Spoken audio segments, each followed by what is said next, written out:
you ever wanted to get into the game but keep getting stomped by meta things, I just dropped some coins. Who does that in a video? I'm keeping it in. This is the video for you, only because this is, or these are 3 different meta relevant decks, not exactly meta decks slash directly meta, but definitely meta relevant, and I'll explain why. It's going to be pretty quick. I'm not going to go through an entire deck profile for all of them. I'll explain each card, and as well as the general gist and strategy of it, which I guess is a deck profile. All of these are under $50, and I'm gonna go over 3 different play styles as well. They're all very, I wouldn't say very, well, yeah, I would say very different, and I would definitely say also something of what you would expect as well. So let's get into the first one. My favorite, androids. Still relevant, I think. And I prefer the Android 17 and 18 leader simply because of the permanent. So the permanent is that you reduce the energy cost of 17 and 18 in your hand by 1. Both of them get that. They also flip over and awaken at 6. And then the awaken version is that if you have 4 or less life, all your 17 and 18 cards, including this one, on the field, gain 5k power. So all of these ones that you see are 20, 20, 20. The new ultimate box one is 25, a barrier blocker, very strong. And of course you get to draw early after you flip early and draw 2 for 6. I think if more leaders, if they do come out, by the way, I know this is kind of irrelevant, come out with draw 2 and flip after 6, that's going to be pretty awesome, especially with the super combos that combo at 5 or less, or 6 or less, I mean. So basically this is one play style. So this is hand destruction slash board control slash annoyance, basically. This is a very basic build. All of these are very basic builds. I am by no means experts at any of them. I play androids the most because that is just my thing. But the other 2, you know, it's just some of those. I'll explain. Anyway, androids, hand destruction, green, associated with it, and as well as board control. And the whole thing about androids, at least for this build, and as well as many other builds, especially Cell. I don't usually use a Cell leader, but I just like to use this, especially if later in the game or early in the game, Cell doesn't go the way it should. So for this one, you know, we got Doctrination Toa, which is superior to Mira. If you already know these cards, I'm going to go through them pretty quickly. She's overrun for 3, and if your leader card is green or yellow, you get to choose one of your leader cards and gains 5k, and they have to drop 1 from their hand into the drop area, or one from their hand to the drop area. So superior to Mira because he does the same thing.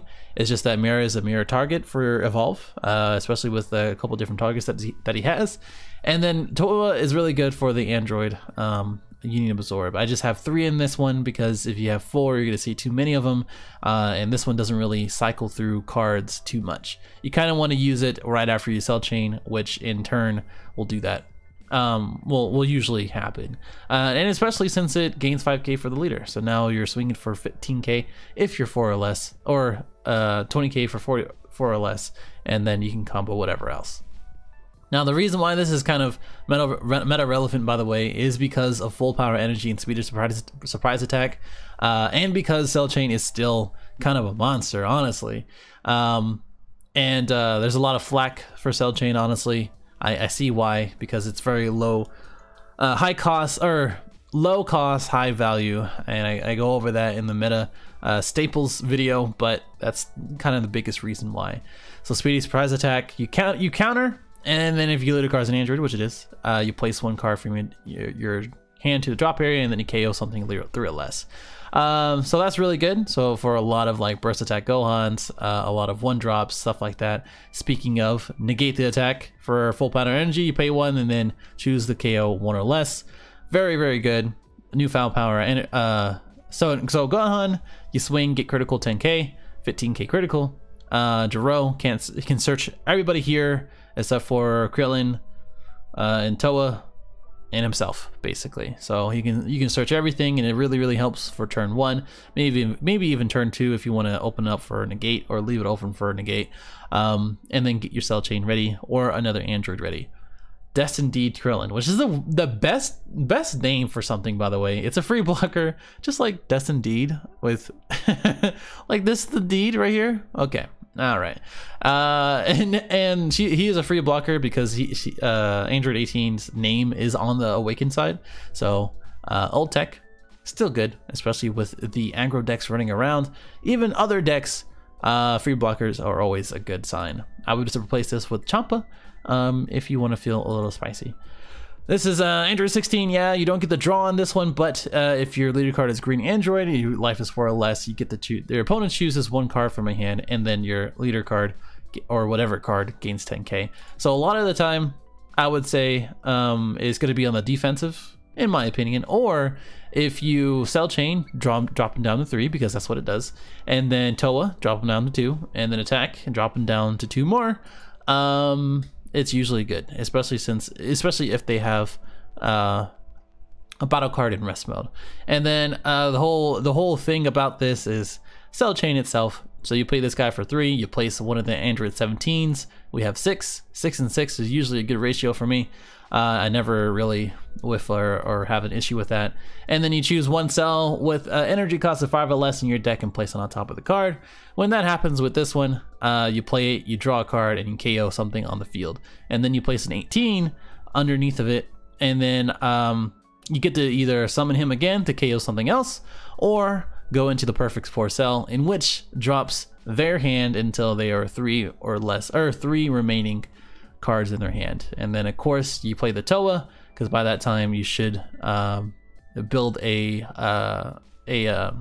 drop area with counters or whatever it may be, something else that they may have attacked, like a Gohan or a Jiro, or you combo with the Jiro, and then Toa, and then 16, and depending on what their life is, especially Super Saiyan 3 decks, you can always swing for game for 30,000 double strike. So that's always a thing. And then these guys, Dreadful Duo 17, he is a 20k body as soon as these guys are awakened at 4 or less. And then once per turn, and this is always a funny thing, if a battle card with 3 or less has been placed in the drop area by the opponent, you get to choose 1 Android 18 with 3 or less, which is going to be one of these, and then play it for 1 energy. So you get to use that once per turn, and it's an activate main. So anytime during that turn, so if you drop one with 16, if you drop one because of perfect 4 cell, if you drop one because of full power energy, if you drop one because of crit Gohan, Toa, you get the deal. You get to play one of the 18s for 1 energy. And then Energy Guard 17, he's a blocker, 20k blocker, awakened, 4 or less, and then you get to swing for 20k and then restand it at the end of the turn. Really good, just because it's good. He's no barrier blocker, you gotta go get that in the ultimate box. And then Android 18, because of this card, when you attack with the card, you may place 1 card from the hand in the drop area, which is really good, just because like if you just take out Cell Chain, like these guys themselves are just really good. And then you get to restand at Android 17. So it could be this guy, and you could get to attack again and then restand at the end of the turn. Or it could be this guy going for 20k critical. It's always a good time. Same thing for this chick, but if they drop a 4 or more, you get to choose 1 battle card of their side and then KO it with 3 or less, and then pay 1 energy, green energy. That's the gist. That is a quick one. There you go. On to the next one. Cell Chain, very strong. Green counters, very strong until the meta shifts, which is Super Saiyan 3 red blue apparently, or other Super Saiyan 3. If Super Saiyan 3 gets hit, this is still gonna be one of the best decks out there. I am saying that for sure. Hoodagon. Okay, Hoodagon. So Hoodagon is incredibly strong. It's incredibly strong, especially as an aggro leader. I don't play him too much. If I did play him, I feel like I would be like a meta rat, in which, that's how I feel. I just wouldn't feel good playing him. When this card attacks, you may choose 1 battle card from your hand and place it in the drop area. And if you do so, draw 2 cards. Super good in getting what you need in your life. Oh, by the way, I forgot to mention, this is $46. $46 at the time of the recording. It could be a little bit less. You can reduce this by 1 and then, you know, bump something up like the Krillin up to 4 or something like that, and then reduce the cost. I think that's what 46 at, and I think 52 with the 4th cell. But if you can get a pretty good deal, I'm pretty sure you can get it for about 50 for all of it. Anyway, so you drop 1, draw 2 cards, and this is very aggro. So the last one was board control, hand control. This is aggro. The next one's going to be a very much control. And then basically this deck revolves around again aggro, drawing cards, and ending the game pretty quickly. It doesn't have a very good longevity of itself. You just really need 2 to 3 energy to do stuff. And then when this card attacks, draw 1 card, and if you do, if you have 4 or more energy, the opponent has to choose 1 card from their hand, and then they have to place it on top of their deck, which is just so annoying. It is very much annoying. The only thing that can kind of get around it are tutors, in which either like the Jiro, you play it and then you search the top 3 and then shuffle, or like a Successor or Hope, in which shuffles your deck after you get something. So let's get into it really quick. Dimension Banner Shifu. He's kind of expensive, not really expensive, but expensive for a rare, and for good reason. You only pay 1 energy and 5 in an overwhelm with the drop area, which is pretty easy when you're considering everything that's in here.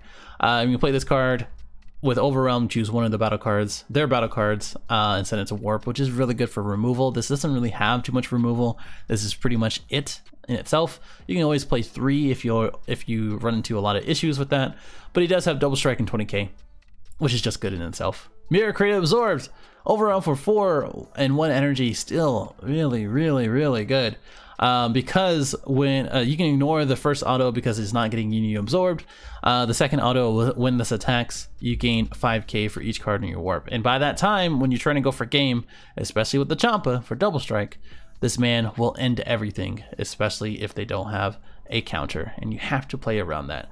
This revolves around dwindling their resources and using as much as you can for critical, and as well as just general goodness. And again, this is not end all be all as far as the decks, as far as this goes. For Rudigan, there's a lot of different versions for it, but this is just one that I whipped up and tested. Legendary Flute. You already know the drill. If your leader card is blue, you choose one of yours or your opponent's cards with 3 or less and return to the code owner's hand. It's a 0 cost, still so stupid. And if that card was your own, draw 1. And in tandem with pretty much everything that's in this deck, you can do this with pretty much everything in this deck. The main targets are going to be these 1-drops, maybe even Minosha if you want to do that, but I'll explain why that's in there. And to cut costs, there's not very many other ones. Burst Attack Gohan, all these other cards can be used, but because this is a cost-efficient deck, you're gonna have to use what you've got, and Legendary Flute is gonna get you to those places. Hidden Darkness Minosha. When you place this card from your hand to the drop area, if your leader card is a Phantom Demon, you may choose up to 1 Rudigan the Wanderer, the legs from your deck, and add it to your hand. The reason why you have this is so you can cycle through your deck. Just like Marcel said, deck thinning is deck winning. He is not the first person to say that, but it is definitely true. When you do this, you get to cycle through your hand, or basically get rid of stuff that you don't need. This is always going to be in your hand because it's a 4 of. You drop it, you draw 2, and then you activate the effect, get the legs, and guess what? Now you have 1 less in your hand, and you know for sure there's 1 less. There's only 3 in the deck or life. Now guess what? You get to use this as energy from the deck, and then afterwards you get to whatchamacallit? I just completely forgot. Oh, there's 3 only in the lifer deck. There you go. And now you get to have more room for the cards that you actually need. So when you do attack again and draw 2, you're good to go. Especially since this is a target for Rudigan in the battle card. There you go. Phantom Flame Cannon. Ugh. I don't know what's going on right now. The leader card's Rudigan gains 10k for the duration of the battle, and then choose up to 1 of the opponent's cards in the hand and place it on top of their deck. This is still a busted card, and it's still very annoying because you can use this on offensive and defensive because it says choose up to 1, so you choose, they don't get to choose. You get to use RNG and chance to defend yourself for 20k or 25 or whatever for 1 energy, 1 blue energy, by the way. That's why we run the blue here, and as well as here, and keep it open. And that's exactly what it is. There's nothing much to say about it. Senzu Bean, you already know, you play 1 blue, you choose up to 2 of your energy and switch it to active mode. Very good against other Hurrigan or aggro decks, because you get to place it on top of your leader or whatever that you're trying to protect, usually the leader. And then right after that, you get to get 5k for the turn, and they have to combo something and lose a card already. You already know you don't get to use the activate main. Don't use it. Don't play it. Don't ever do that. Uses energy or drop fodder. Hoi, which is one of the most busted super combos because it is only for Hurrigan. Hellas is out there, and as well as I don't know what else. But Hellas in this one is still really good because you get to drop 1 card from your hand. Again, more cycling. This is why this leader is super good. And then draw 2 cards and it gains 10k. And when you're going for game, when you're trying to push for game or just push for aggression, this is really good because you get to just keep drawing, especially since we have Unyielding Spilitt Trunks, another broken card in today's meta. Not really broken, but very strong. During your turn, when you combo with this card, if your leader card is blue, which it is, you get to switch 1 energy to active. So it could be a red energy for one of the combos. It could be a one for a blue energy where you're tapped out and you get to use the Senzu Bean right after and continue your plays. You get that idea. Or you get to untap 1 for either Fu or Mira, and it's good stuff. It's about dependable Mom Bulma. So the reason why you play this is so you can play it as active. Most people just leave it alone or attack it, which is just good because you want to stray away from anything attacking your leader. And then you place in rest mode, something gains 5k. It could be one of your other 1-drops, and then you draw a card. And then guess what? You get the flute, and then do it again the next round. Same thing for Kaba and Trunks. This is the double striker for 5k and take a life, and crit 5 or 10k and take a life, respectively. Champa is super good because you use it in tandem with your leader, with Mira, with really anything else, especially the intensifying power Trunks for critical, and as well as Unbreakable, in which you draw 1 after you combo. These are both 10k 1 cost. This is why this deck is so good at aggro, but it lacks the thing that beats this. So the thing that beats the androids is the lack of energy manipulation. It is a very linear deck, very linear. People know what's happening. People know what's coming. If you have a Fu, if your opponent has a Fu or whatever to recover their hand and keep it going, or if they not awaken and they draw 2, very important that you don't let them do that. That you keep attacking before you cell chain. Let them get as many cards as you want and do that. But if they don't and they know this strategy, a well played player, a player will get around it. Same thing for Hurrigan, in which Senzu Beans really help against this deck because these guys are very weak in itself, just 15k, and now you have to use resources in which will be a lot more than would it be against a non-Senzu Bean player. I would also say maybe even Zeno would mess this guy up. Same thing for androids. And then maybe like if you just use too much, like you turbo yourself out trying to take life and not pay attention, it sometimes happens. This is also a flip 2 energy leader. I forgot to mention that. These are draw 2. I did mention that, which is why this is so good in an aggro format. That's it. Now the last one is Mono Blue. So this one is one that I like way back when, before this like stuff came out for aggro and whatever. I love Super Saiyan 3 Mono Blue. I remember the days 2 months ago in which I can just play Super Saiyan 3 for shits and giggles, and especially you doing like a Beerus deck or something else like that with the Whis and everything. It is just so fun. But now it's meta. It's kind of meta. Like the last PPG event got topped and or won by a mono blue deck. One of the other regionals got topped with the mono blue deck. So it's kind of important right now, and this is kind of a budget one. Yes, it does have flute for a number of reasons, and I'll explain. But this again is Super Saiyan 3 Goku. I made a whole video on it. Go check it out. why he may have a problem, he may not be, why people are so annoyed with this man. And yet he's one of the best leaders in the game, if not the best. And the reason for that is because you place one card from your hand to the drop, and then you get to flip two from your life into your energy, and now you're starting with 2 energy. And on the flip side, you get to draw one, and then at the end of the turn, you get to switch 3 to active. It does not matter what color, but this is all blue. And then you can only play 6 energy.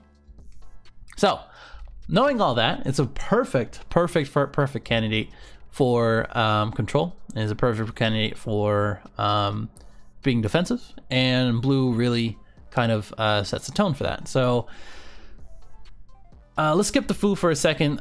Flute, I already kind of mentioned what it does. It is perfect for Raging Spirit Gohan. Basically, you combo with this man on your defensive turn. You swing afterwards, and then he's in rested mode, and then you flute him back. Draw 1 card, and then now you can use him for later. Whis Coercion. Oh, by the way, Yajirobe and Tapion are also good targets, and as well as Energy Boosted Majin Buu, because you get to draw 1, you flute him back, you can get to draw 1 again. Do the same thing on the first turn, and then boom, you have 4 cards. Wait, 3 cards. I can't math. Wait, unless you have 3. Or 2 flutes. Okay. I'm not gonna stay on that. Whis Coercion, you already know. Negate the attack and choose one of your energies active mode. Basically, it's a free negate. I already explained this. You draw 1 card. I already explained this. It is very good for any kind of format. Boost attack Piccolo against the Kais. Kais are good in certain places, but right now, boost attack Piccolo is good. You draw 1 and gain 10k. Super combo Mafuba Jar TM. And this card is really good. You negate the attack, you place it on top of the negating or the attacking card, and then boom, they can't use it until the end of the next turn. So really good for disruption. I talk about Mafuba all the time. I talked about it in the meta staples. Yeah, Yajirobe.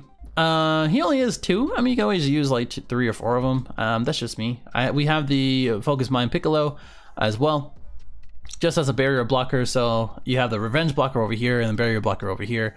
And if you have 4 or more energy, you gain 5k, which most of the time you will be. You will have that.